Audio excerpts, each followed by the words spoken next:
Family, bienvenidos a Latinoamérica de Moda. Hoy estoy muy emocionada porque tenemos episodio en vivo y esto pasa muy poco y además porque les traigo a un súper querido amigo con el que vamos a conversar hoy y qué rico poder conversar. Siempre conversamos así, pero ahora grabarlo para compartirlo con todos los demás. Jesús Chucho Martínez, bienvenido a Latinoamérica Sandra. de Moda. Fundador y director de Centilia, una agencia de marketing y relaciones públicas. Así es. Aquí en México, pero que llevas muchísimas marcas. Sí, gracias a Dios hemos crecido muchísimo y estamos muy contentos. Y gracias también por la invitación y pues bueno, estoy listo. Yo encantada porque quiero empezar como conversando, y esto lo hablamos hace poco, un poco de la historia de la moda en México, cómo empezó y cómo cambió. Hablábamos, yo tengo ya 10 años en México y cuando llegué sí me impresionó mucho porque había una movida que yo no estaba viendo en otros lugares de Latinoamérica. Correcto. Pero además tú viviste también un poquito esa parte, o sea, porque yo llegué en el momento de Chris Goyri, de Sandra Bailey, de Lorena Sarabia, pero tú estás desde el momento de Macario Jiménez, sí, o sea, cuéntanos un poquito cómo ha sido esa evolución de la moda en México, de la moda local en México. Pues mira, como dices, yo empecé mi carrera profesional, todavía no me pagaban siquiera, pero lo hacía con mucho gusto y entendía que era mi pasión en la vida cuando yo tenía 20 años. Esto es el 2000, hoy tengo 44. Ajá. Yo ahí conocí a Macario Jiménez y a su entonces asistente Paco Contreras y a Lice Trepó, más o menos en el mismo tiempo. Y Macario, junto con sus amigos que se habían graduado de Marangoni o de otras universidades, hacían una cosa que se llamaba días de moda. Días de moda, ok. Ni siquiera existía Fashion Week. Ajá. Y la moda era en ese momento como estas marcas de atelier, ¿no? Estas marcas que luchaban por tener estas clientas y les hacían algo a la medida. Por lo regular era para fiestas, ¿no? Eran más couturiers. Y ahí los conocí. Yo tenía 20 años y después, por ahí del 2004, me parece que fue el primer Fashion Week en México. Entonces, yo creo que la moda en México empezó con todos estos personajes, bueno, y existen personajes como Mitzi, como Alberto Rodríguez, como Pedro Loreto, como muchísimos otros diseñadores que diseñaban a María Félix y a Silvia Pinal en los 70s y los 60s, ¿no? Pero creo que estos diseñadores que empezaron a finales de los 90s, principios del 2000s, tenían como este empuje moderno de cambiar un poco la moda en México, ¿no? Y creaban estos talleres y atelieres en donde ellos podían crear algo para una clienta en específico o lanzaban colecciones en donde las clientas podían ir y verlas, ¿no? Y comprarles a ellos también. Y yo creo que lo que diferenciaba mucho en ese momento era que había mucho glamour, ¿no? O sea, los días de moda sí eran unos días increíbles, ¿no? Y ahí me tocó la primera vez conocer ahí a Marta Cristiana, a Elsa Benítez, a Dora Benítez, su hermana, a Celina del Villar, a Lorenza Luquín, a Ana Márgara, que eran modelos en ese momento, ¿no? A Beatriz Calles, que ya le hacía cosas a Armando Mafud, ¿no? Y que fue la primera que, digamos, coordinó un desfile en París, por ahí de inicios de los 2000, ¿no? En donde Armando Mafud era este exponente de la cultura mexicana a través de la ropa. Y creo que ha cambiado mucho, y creo que ha cambiado mucho para bien también, ¿no? De este modelo de couturier y atelier, ahora los diseñadores se preocupan un poco más por hacer marca, ¿no?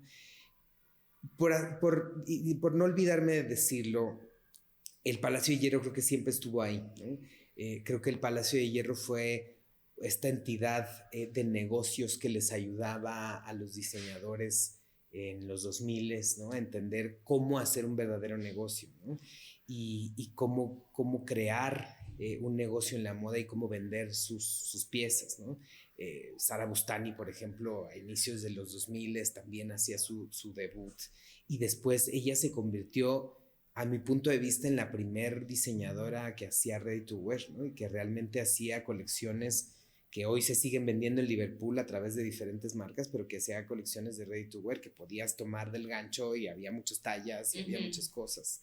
Pero lo que era muy excitement, digamos, de la moda en ese momento era este glamour que la rodeaba, ¿no? Estas grandes figuras del cine que se vestían de estos diseñadores que ya eran pues, señoras sí, ya grandes o con cierta edad, y todos estos personajes que surgían en México de la televisión o socialites que realmente le daban poder a los diseñadores mexicanos. Creo que sí, o sea, de recordar viéndolo como en la televisión y todo esto, siempre los personajes en México vienen como rodeados con este glamour, como con este statement, o sea, sí, como llama mucho la atención por ese lado, y creo que no, o sea, no me parece loco que la moda estuviera muy alineado a eso. ¿Y cómo has visto que ha evolucionado a la moda actual? Porque hemos visto, o sea, últimamente como que hay mucho más ready to wear, sí, hoy en día, que creo que en general en el mundo de la moda se movió mucho más de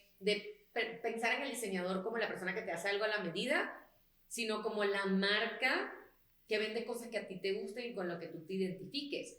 Aquí en México, ¿cómo has visto eso? Porque a mí hay algo que me ha impresionado mucho, bueno, hace 10 años cuando llegué, me impresionó mucho ver como lo diferente que era, además de lo que veníamos viendo en Latinoamérica. Correcto.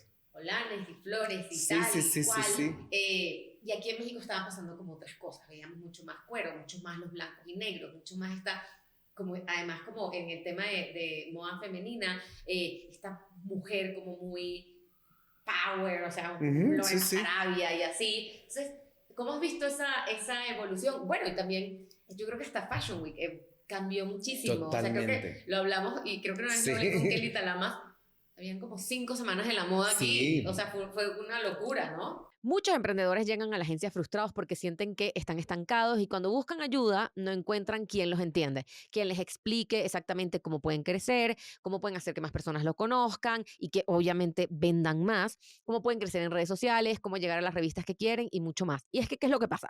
Hay muchos asesores y muchas agencias, de verdad, pero son pocos los que están especializados en la industria de la moda. Después de trabajar 17 años y cacho, la verdad, un montón, en la industria de la moda, entendí el valor que tenía haber tenido tanta experiencia en este negocio. En mi caso, yo he estado en varias partes del negocio. He sido PR, he sido marketera, he sido social media manager, he sido la parte de la marca y también he estado en la parte editorial. Y todo este conocimiento lo ponemos a tu servicio en Latinoamérica La Agencia, una agencia que está enfocada en impulsar los negocios del mundo de la moda que quieren potencializar sus marcas y empresas para dominar el mercado. Así que si tienes una marca o quieres empezar tu negocio en la industria de la moda, entra ya en latinoamericalagencia.com o ve a la biografía, ya sea de este episodio, en YouTube, en Spotify, en Apple Podcast, donde sea que lo estés escuchando, y escríbenos por WhatsApp. Literal, ahí vamos a dejar el link directo a nuestro WhatsApp para que nos escribas y veamos cómo podemos colaborar juntos. Y ahora, de regreso al episodio. Sí, yo recuerdo alguna vez yo me tocó participar en The Fashion, coordinábamos The Fashion, que era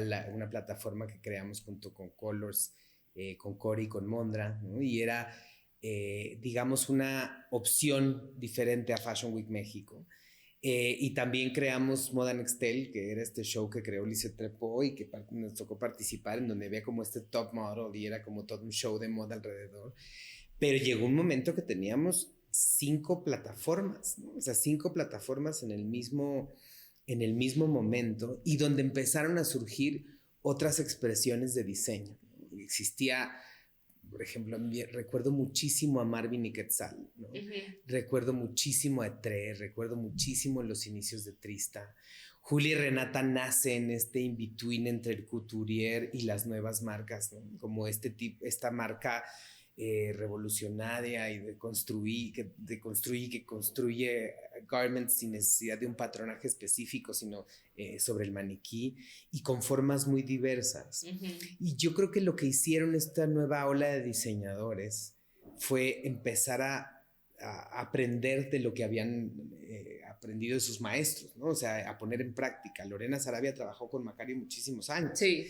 Y yo me acuerdo que Lorena y yo empezamos como al mismo tiempo. Y yo tuve una tienda en Querétaro, de donde soy, que se llamaba Centilia también, con mis 2 mejores amigas, y vendíamos cosas de diseñadores mexicanos. Y en ese momento para Querétaro, sobre el 2003, pues eso era súper avant-garde, ¿no? O sea, eso no existía. La gente no entendía por qué tenía que pagar pues 1,500 pesos o $750 por un vestido de Macario Jiménez versus un vestido que le costaba $400 de Carolina Herrera, ¿no? No lo entendía, y no entendía esta parte de lo hacemos para ti y es único y las piezas y tal. Y después lo fueron entendiendo. Y yo creo que a partir de eso, de que todos estos nueva ola de diseñadores trabajaron con alguien, empezaron a poner en práctica sus visiones diferentes de marca, ¿no? O sea, yo me acuerdo que Lore, a quien quiero muchísimo y conozco muy bien, pues me planteaba un poco su proyecto, ¿no? De cómo lo quería hacer, y es esta feminidad vista desde otro punto de vista, ¿no? Sandra, sí, que tiene una marca increíble en donde ella pone estos pensamientos que tiene en la cabeza, sobre todo de formas de la naturaleza que a ella le gusta muchísimo, ¿no? Y cómo las deconstruye y crea formas pues muy diferentes a los que las personas de otro país pudieran pensar sobre la moda latinoamericana. Y creo que lo que los distingue hoy es que realmente quieren trascender y crear una marca, ¿no? y tener un éxito comercial respetando siempre sus cánones y sus formas, ¿no? O sea, yo, Julia y Renata, que son de mi círculo muy cercano de amigas, a quien respeto y amo profundamente, creo que lo que han hecho muy bien es ser muy fieles a ellas mismas, ¿no? Sí. Y creo que eso la mayoría de los nuevos diseñadores y las nuevas marcas que se crean en México es lo que tienen muy claro, ¿no? Saben perfectamente qué es lo que quiere el mercado. Hoy, porque además en México siempre hemos viajado mucho, ¿no? De niños íbamos al outlet y como que en Estados Unidos era como un paso, una cosa que te quedaba muy cerca. Y entonces creo que también esa diversidad y ese intercambio, también el ojo, como decía Diana Vreeland de I Has to Travel, ¿no? El ojo nos ayudó a viajar un poco más el ojo y a entender cómo funcionaban las cosas fuera. Y también en Latinoamérica creo que se viaja mucho, ¿no? Sí. Y el latinoamericano creo que tiene como este espíritu aventurero y este espíritu de querer viajar. Y yo creo que a partir de ahí todos ellos empezaron a crear esta visión de sus cosas. Regresando un poco a lo que estábamos platicando de Julia y Renata, creo que ellas, y muy similar a, te digo, estas nuevas marcas que tenemos hoy en México, han sido muy fieles a lo que creen y a lo que quieren transmitir, ¿no? A las cosas que les gustan, a las cosas que sienten. Y cuando trabajas en este negocio, que a mí me toca trabajar más en comunicación o en la parte más de business como tal, y entiendes un poco cuál es el proceso creativo de cada uno, es alucinante. Y es muy diferente a como cuando yo empecé, ¿no?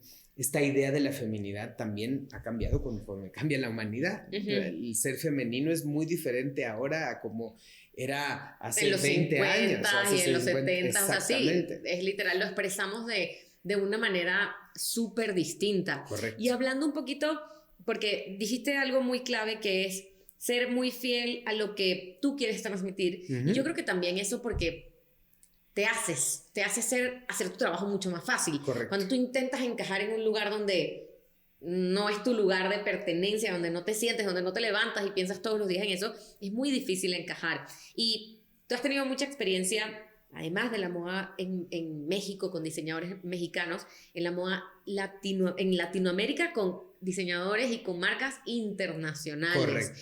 ¿Qué es importante que hoy en día sepa un diseñador que está empezando, que tiene su marca, que quiere crecer y que quizás aspira? Y aquí voy a dar una breve introducción.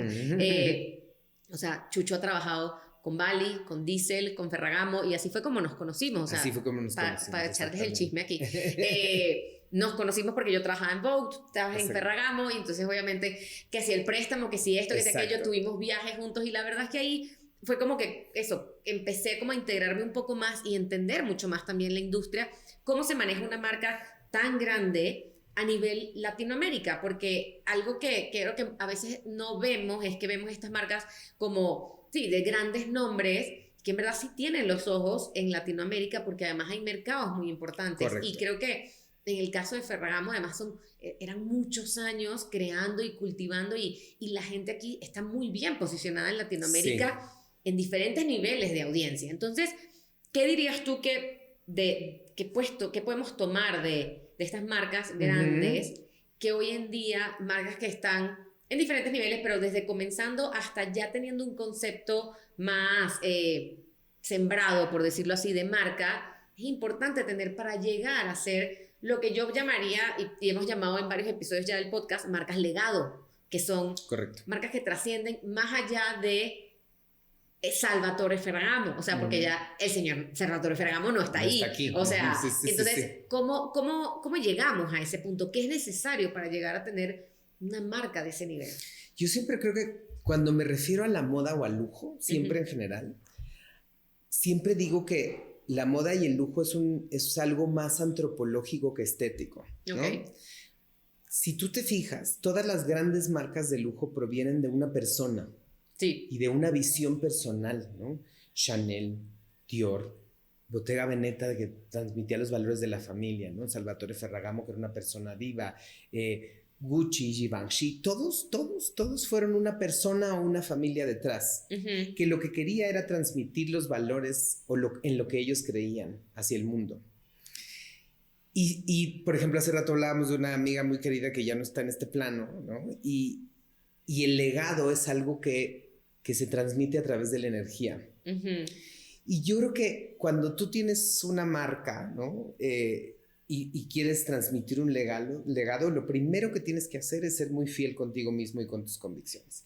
Y creo que eso es lo que ellos fueron desde el inicio, ¿no? O sea, cuando yo entré a Salvatore Ferragamo, sobre todo, es una historia extraordinaria, ¿no? Cuando fui director de marketing para Latinoamérica y fue una experiencia extraordinaria. Y me acuerdo que en mi inducción en Florencia, lo primero que haces es visitar el museo, visitar un ático que ellos tienen llenos de archivo de Salvatore Ferragamo, con las piezas originales, con los moldes originales. Y a mí me tocó ir a un desayuno con la señora Wanda Ferragamo, ¿no? Que era la viuda de Salvatore Ferragamo y que ella fue la que le ayudó a construir, más bien ella fue la que construyó la compañía a nivel global, siendo una mujer 30 años menor que su marido, pero escuchándolo siempre, ¿no? Y viviendo su pasión y transmitiéndola a sus hijos. Creo que lo que hacen muy bien las marcas de lujo cuando tienen éxito es que son muy coherentes. Creo que las marcas que hoy han podido dar el brinco a ser muy exitosas sin sus directores creativos vivos, es que siguen transmitiendo los valores, aunque no sean ellos mismos como personas vivas en este plano, sino siguen transmitiendo los valores de la marca. Pero también las que más éxito tienen, creo que los siguen transmitiendo en el mundo de hoy, ¿no? Porque al final la evolución humana es innegable, ¿no?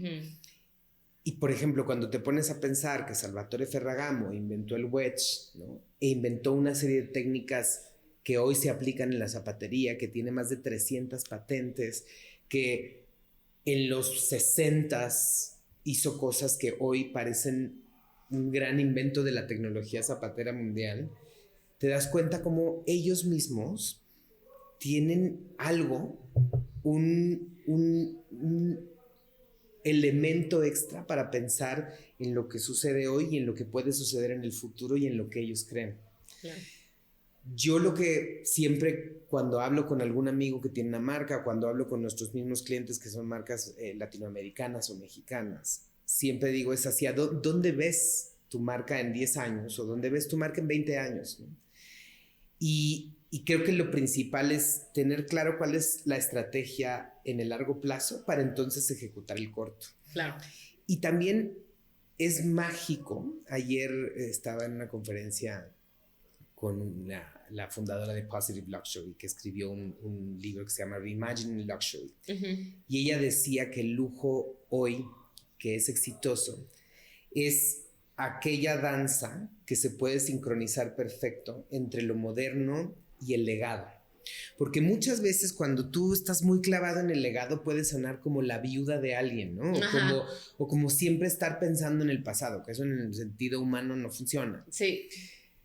Como la abuelita que te está echando el cuento, correcto, que ya te lo ha repetido 1000 veces y tú sí, ya lo sé, ya lo viví. Pero creo que las marcas que realmente tienen éxito son las que hablan sobre el pasado en el presente. Sí. Y también tenemos que entender que la moda es un negocio que funciona en 3 tiempos simultáneos. En business wise, la moda trabaja con la colección presente, comprando la colección del futuro, rematando la colección del pasado. Cuando tú trabajas en la moda, en una marca de estas, en un mismo día puedes ver asuntos de fall-winter, estando en spring-summer, rematando el fall-winter pasado en tus outlets, o en destrucción, o sabiendo qué vas a hacer con los obsoletos. Claro. En un mismo día este negocio sucede, ¿no? La vida sucede también, pero la diferencia entre la moda y la vida normal es que el negocio transcurre en 3 tiempos en un mismo momento. Sí. Y creo que estas marcas que tienen este legado enorme han pasado por tantas cosas que esa coreografía perfecta la logran tener. Sí. Y también yo creo que escuchar muchísimo qué es lo que quiere el mundo hoy y el consumidor hoy. No solamente el de lujo, sino también pensar en qué quiere el consumidor hoy en su vida. Sí. Para crear realmente una marca que haga sentido en la gente hoy.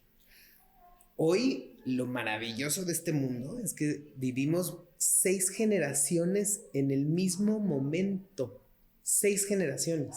Sí. O sea, hoy, antes cuando yo era chiquito, me acuerdo que mi abuelita, mis papás me decían, tienes que escuchar a los mayores. Y los mayores tenían la razón y tú te callabas y eras un niñito que decías, bueno, pues sí, lo que me está diciendo los mayores es real.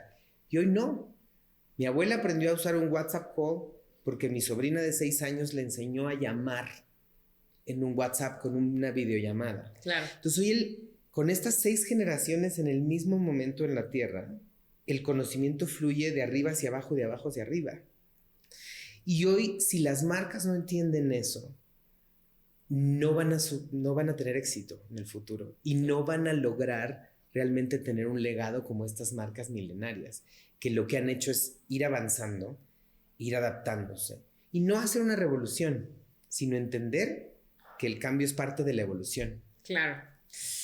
Rescato demasiadas cosas de lo que acabas de decir, o sea, porque ahorita que hablabas de lo de los tiempos, sí, es impresionante y es algo que muchas veces, o sea, quien ve el mundo de la moda desde afuera puede que no lo entienda, porque por lo menos, y ahorita Fashion Week, está pasando Fashion Week, pero estamos presentando lo que se va a vender más adelante. Correcto. Y entonces todo el mundo tiene como este afán de quiero ir a Fashion Week y tal, pero en verdad lo que vas a ver ni siquiera lo puedes tener ahorita. Y tuvimos un movimiento en algún punto de See now, buy now y todo esto, y creo que como que se disipó, o sea, fue como que, sí, pasó, y sí hay marcas que sí puedes comprar desde que sale la pasarela, a veces lo tienen en su tienda, claro.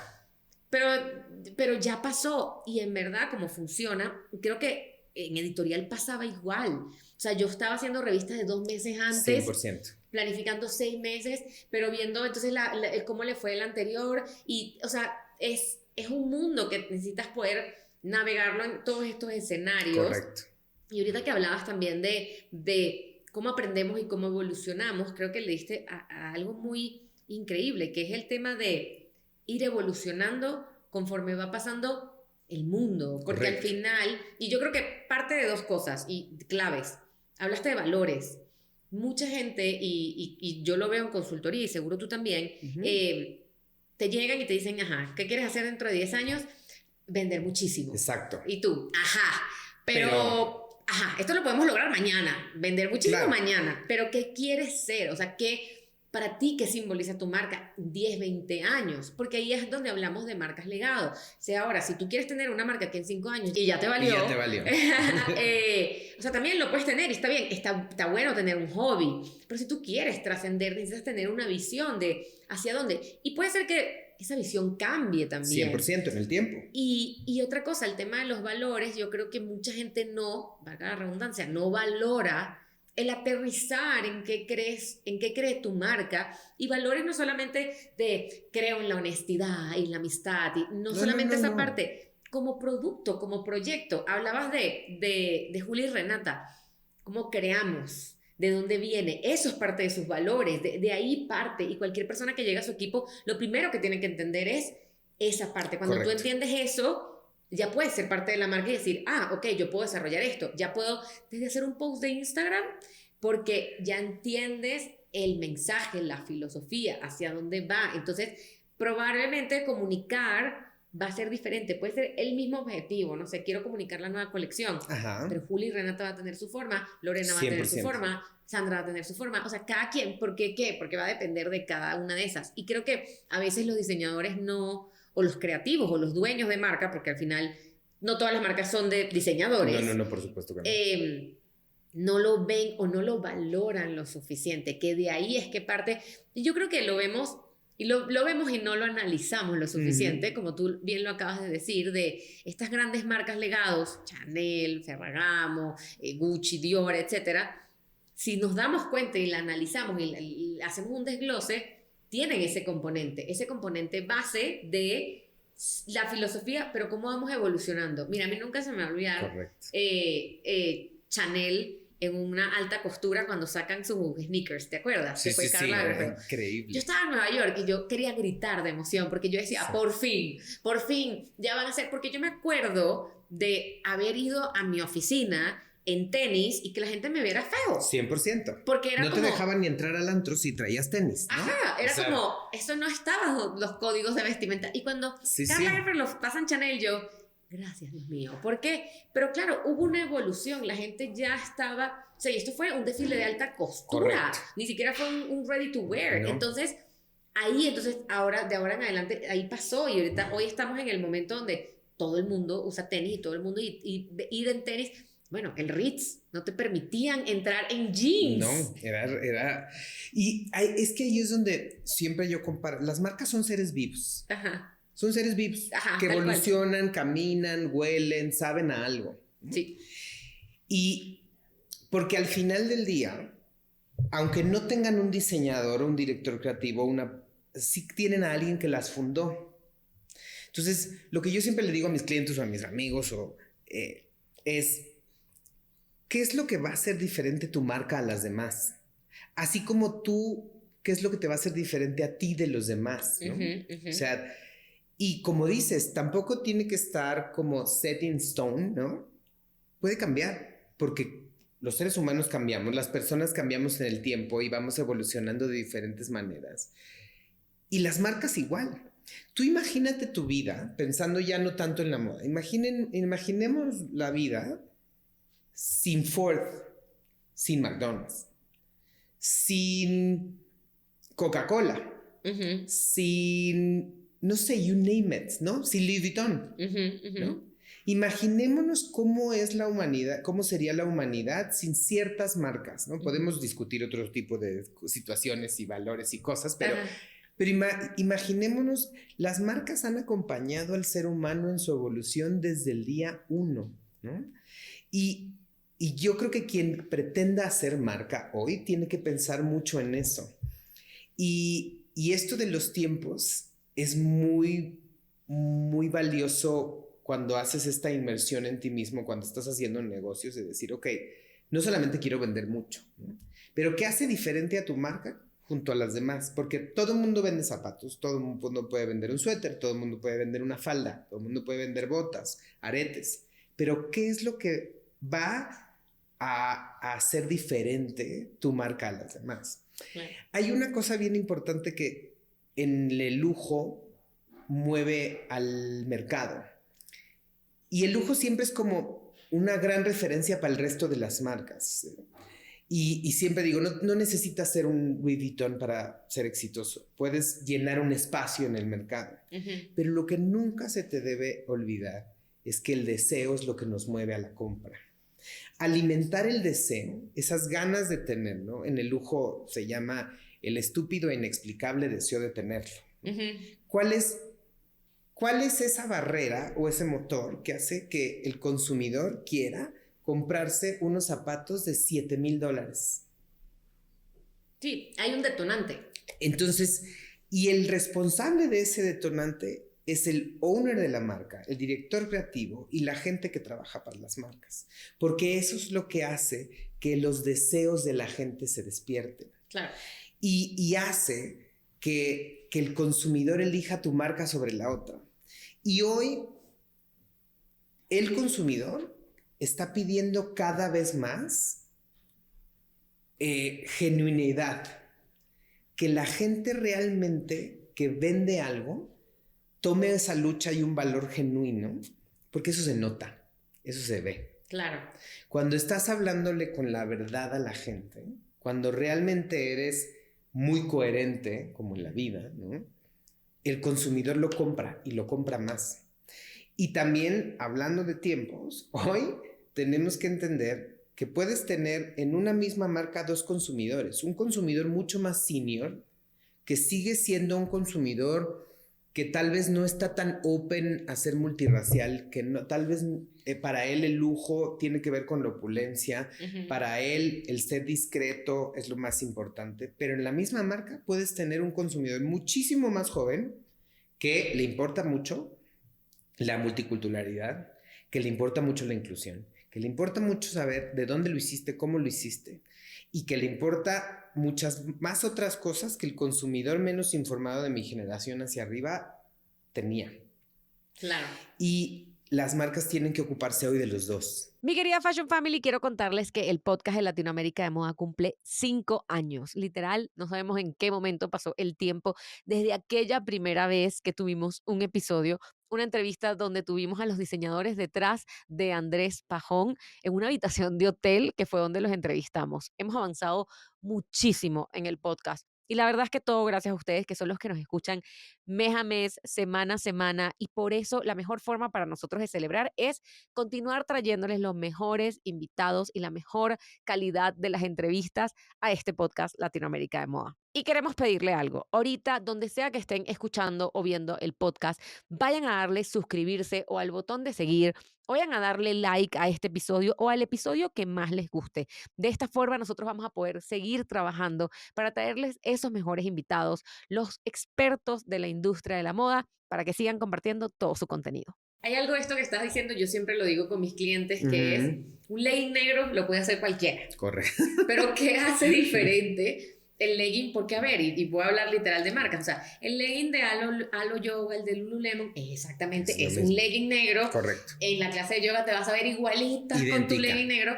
Pero ¿por qué tú quieres llevar el de Alo Yoga? ¿Por qué tú? Porque Hailey Bieber lo tiene, y porque la otra, y porque hay como ese ambiente que se crea alrededor de una marca, que al final yo creo que es lo que buscan todas las marcas crear, algunas con éxito, algunas no tanto, pero que o sea, viene alineado con ese drive que hace que tú crees la marca. Y creo que también algo importante, hay marcas que cuando empiezan quizás no lo saben, no, y lo van descubriendo conforme van creando, y eso también está bien, o sea, porque creo que todo el mundo, aquí no es ni bien ni mal, yo siempre digo, aquí no hay nada bueno ni malo, o sea, simplemente son cosas que pasan, pero en el momento en el que tú lo entiendes, en el momento en el que hace clic, y lo que dices tú, entender a tu cliente, creo que ahí son, hablando, y una de las preguntas que era de, ¿qué hace una marca icónica? ¿Qué hace una marca legado? ¿Qué hace una marca trascender? Es un tema eso, de valores, de filosofía, de entender a tu cliente y de tener la capacidad de evolucionar conforme va evolucionando también el mercado. Porque al final, y algo que me encantó que dijiste, que yo lo pienso igual, una marca es un ente vivo.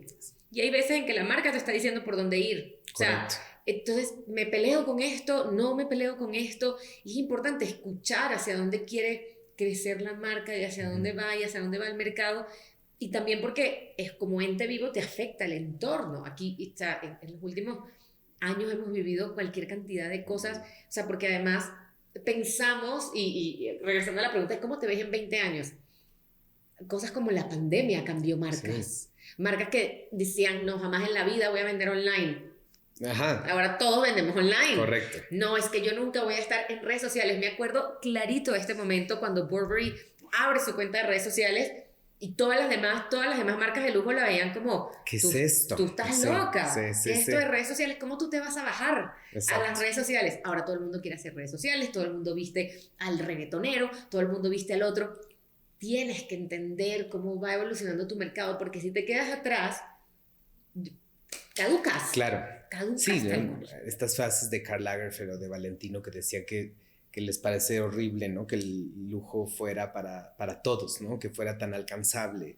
Y es que yo creo que lo que tenemos que entender hoy es que desde la pandemia, tal vez un poco antes, el ser humano cambiamos muchísimo. En marketing, los marketeros nos encanta decir que hay una cosa que se llama funnel, ¿no? Digo, la definición de marketing esta de Kotler, que tiene que ver con que son todas las acciones que hacen que se genere demanda sobre un producto. Ajá.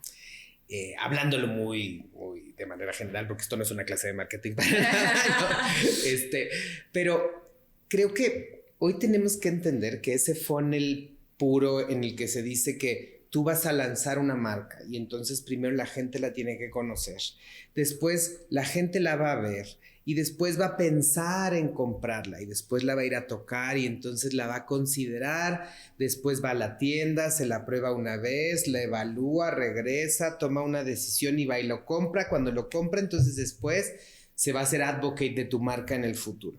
Hoy no es cierto. O sea, hoy tenemos que entender que el teléfono, ¿no? O sea, nuestra vida misma, ¿no? Todo gira en torno a estar conectados todo el tiempo, ¿no? Sí. Estas nuevas generaciones hacen datings, estas dating apps que pueden, que hoy descartar una relación o descartar con quién va a salir es muy fácil, ¿no? Está a un swipe de distancia. Y hoy una persona que vive en una ciudad chiquitita en Brasil puede comprar la nueva colección de Jacquemus que presentó en Capri con un clic y le va a llegar. Hoy quien viva en una ciudad pequeña en Veracruz, en México, puede comprar la última colección de Versace en Farfetch. Y hoy, quien no entienda que vivimos en un mundo completamente conectado y globalizado, también como marca está perdido. Porque hoy este tema del awareness a la compra puede ser en un segundo. Porque también hoy el ser humano hemos visto desde el lujo primero, que el lujo tiene que ver con la indulgencia, ¿no? O sea, yo hoy quiero llenarme de cosas en mi vida que me hagan sentir bien, que me hagan sentir feliz. Porque hoy, como todo el tiempo estamos conectados, el mayor lujo es tener tiempo para ti. Y entonces hoy todo lo que yo compre en el lujo es un reward para mí.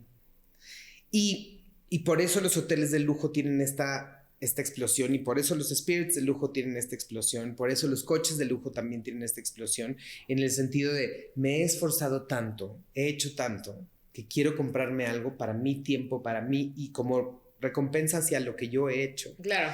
Y eso se traduce también en una inmediatez brutal, ¿no? O sea, el see now, buy now funcionó a medias, pero hoy los tiempos en los que las marcas tienen colecciones, o sea, desde el fast fashion que tiene colecciones una vez a la semana nuevas, hasta las marcas de moda que van haciendo en spring, summer y fall, winter, pre-spring y pre-fall, que tienen colecciones nuevas cada mes o cada mes y medio, entregas nuevas de mercancía cada mes o cada mes y medio, productos nuevos, lanzamientos nuevos, de ediciones especiales, es porque la gente hoy tiene un tiempo de espera más corto, ¿no? Cuando yo empecé a trabajar en PR, y creo que todavía no estabas en Vogue, o tal vez ya estabas en Vogue, era llevarnos a la directora de Vogue al show, esperar 2 meses, invitarla a desayunar, dejar que la colección fluyera, después que ella llegaba a su oficina y escribió una nota hasta septiembre sobre ti, que podía ser chiquita o grande, pero venías trabajando esa nota 7 meses.